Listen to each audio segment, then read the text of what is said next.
سجاد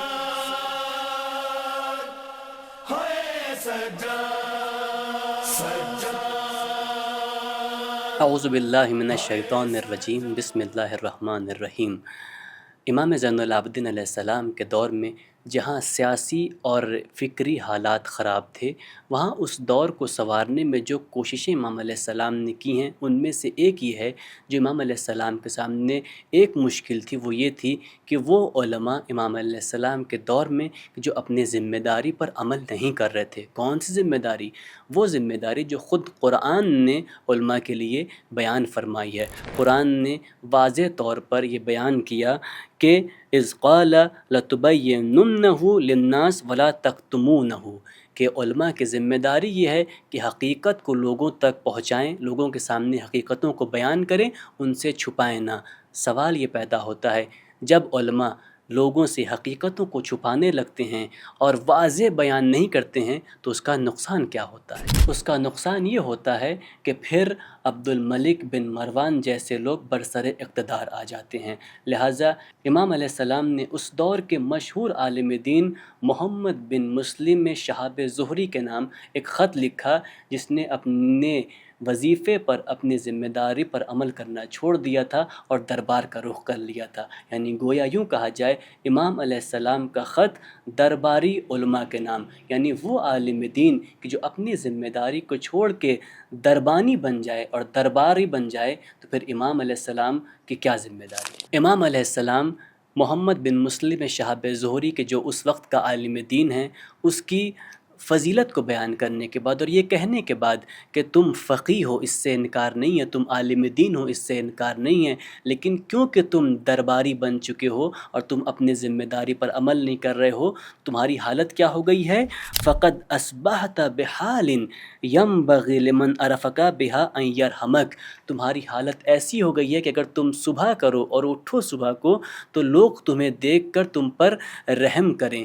میرا سوال یہ ہے، کیا اس کے پاس پیسہ نہیں تھا؟ فقیر تھا، نادار تھا، اس دور کے بادشاہ کا قریبی ہے، اس کا درباری ہے، سب کچھ ہے، لیکن کیونکہ حق پرستی نہیں ہے اور اس کے سامنے جہنم ہے تو لوگ اس کی حالت کو دیکھ کے ترس کھائیں گے، رحم کریں گے۔ اور امام اس کے بارے میں بیان کرتے ہیں، بما حملک من کتاب، تم نے کتاب خدا کو حمل کیا، یعنی تم حمال کتاب اللہ ہو۔ یعنی حمال کا کام کیا ہوتا ہے؟ چیزوں کو ایک جگہ سے لیتا ہے، دوسری جگہ پہنچا دیتا ہے۔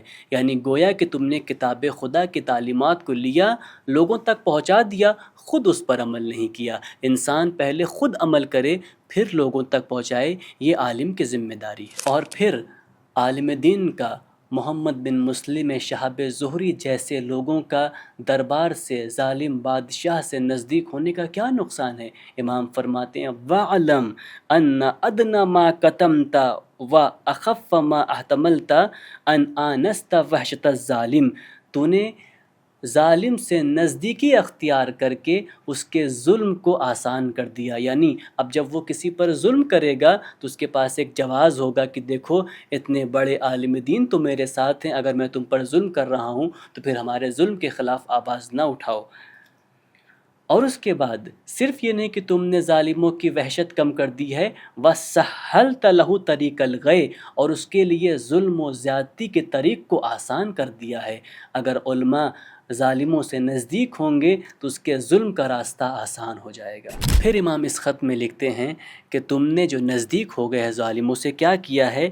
أَوَلَيْسَ بِدُعَائِهِ إِيَّاكَ حِينَ دُعَاكَ جَعَلُوكَ قُطْبًا، تم نے اپنے آپ کو اس ظالم کے لیے قطب بنا لیا، جس کے درمیان جس طرح سے چکی ایک قطب کے ارد گرد گھومتی ہے، وہ ظالم تمہیں اپنا قطب بنا کے معاشرے کے ارد گرد گھوم رہا ہے۔ نہ صرف ایک قطب بنا لیا ہے بلکہ وَجِسْرًا يَعْبُرُونَ عَلَيْكَ إِلَى بَلَايَاهُمْ، اس نے تمہیں اپنے لیے سیڑھی بنا لیا ہے جس کے وسیلے سے وہ لوگوں پر بلائیں نازل کرتا ہے۔ اور پھر ایک مشہور عالم کے دربار سے نزدیک ہونے کا نقصان خود دوسرے علماء پر بھی ہوتا ہے اور جاہلوں پر بھی ہوتا ہے۔ علماء پر نقصان کیا ہوتا ہے؟ وہ یہ ہے، وَيُدْخِلُونَ بِكَ الشَّكَّ عَلَى الْعُلَمَاء، تمہارے وسیلے سے جو دیگر علماء ہیں ان کے دلوں میں شک پیدا ہو گیا کہ جب یہ نزدیک ہو گئے تو اس کا مطلب یہ ظالم نہیں ہے، صحیح ہوگا، میں بھی نزدیک ہو سکتا ہوں۔ اور دوسرا نقصان کیا ہوا؟ دوسرا یہ ہوا وَيَقْتَعْدُونَ بِكَ قُلُوبَ الْجُهَّالِ إِلَيْهِمْ، اور تمہارے وسیلے سے جاہلوں کے دلوں پر اس نے اقتدار اپنا بٹھا لیا ہے۔ لہٰذا اگر تم نزدیک نہ ہوتے تو علماء بھی محفوظ رہتے اور عوام بھی محفوظ رہتی۔ لہٰذا امام علیہ السلام نے اس خط کے وسیلے سے یہ بتا دیا کہ پہلی بات تو میں مایوس نہیں ہوں، میری ذمہ داری ہے کہ ہر ایک کی ہدایت کی جائے، اور دوسرا امام علیہ السلام نے آنے والے ہر دور کے علماء کی ذمہ داری مشخص کر دی کہ وہ حق بیانی سے کام لیں، ڈرنے کی ضرورت نہیں ہے، اور ظالم بادشاہ سے نزدیک ہو کر دوسرے لوگوں کے اوپر ظلم کا وسیلہ نہ بنے۔ آج کے دور میں جہاں ہر طرف ظلم اور بربریت ہے، علماء کی ذمہ داری یہ ہے کہ امام زین العابدین کے اس پیغام کو کائنات کے ہر خطے تک پہنچائیں اور ظالم کے ظلم کو خود ان کے لیے تنگ کر دیں۔ جب تک لوگوں تک حقیقت نہیں پہنچے گی، لوگ ظالم کے ظلم کو برا نہیں سمجھیں گے۔